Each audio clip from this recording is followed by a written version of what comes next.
ప్రార్థన. పరిశుద్ధుడు పరిశుద్ధుడు పరిశుద్ధుడు అయిన తండ్రి, స్తుతి వందనములు స్తోత్రములు. యేసు అది చూచి కోపపడి, చిన్న బిడ్డలను నా యొద్దకు రానియుడి, వారిని ఆటంకపరచవద్దు, దేవుని రాజ్యము ఇలాంటి వారిది. మహోన్నతుడు అయిన తండ్రి, దివ్యమైన వాక్యం ద్వారా తృప్తిపరిచినందుకు స్తోత్రములు.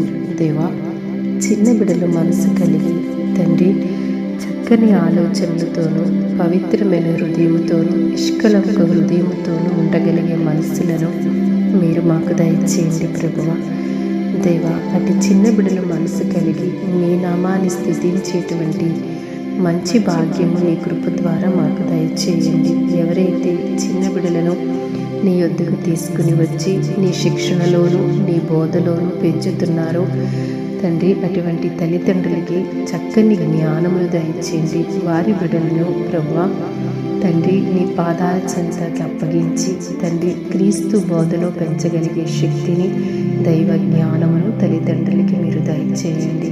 తండ్రి, నీ శిక్షణలో మేమున్నప్పుడు ఏది మంచిదో బిడ్డలు గ్రహించగలుగుతారు తండ్రి. తండ్రి, అట్టి భాగ్యమును ప్రియబిడలకు మీరు దయచేయండి ప్రభువా. నీ యొద్దకు తీసుకుని రాగలిగే అంట దైవ జ్ఞానమును, ఆలోచన విధానాన్ని తల్లిదండ్రులకు మీరు అనుగ్రహించండి.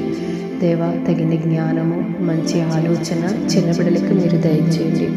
తండ్రి, మా చిన్నబిడ్డలందరికీ నీ కృప, కాపుదల, క్షేమమును దయచేయండి. అనుదినము ఈ ప్రార్థనలో ఏకీభవిస్తున్న బిడ్డలందరినీ మీరు దీవించండి. బిడ్డలకి క్షేమం దయచేయండి, మంచి ఆరోగ్యం దయచేయండి. క్రీస్తు ప్రభువు పేరట ప్రార్థిస్తున్నాము తండ్రి. ఆమేన్.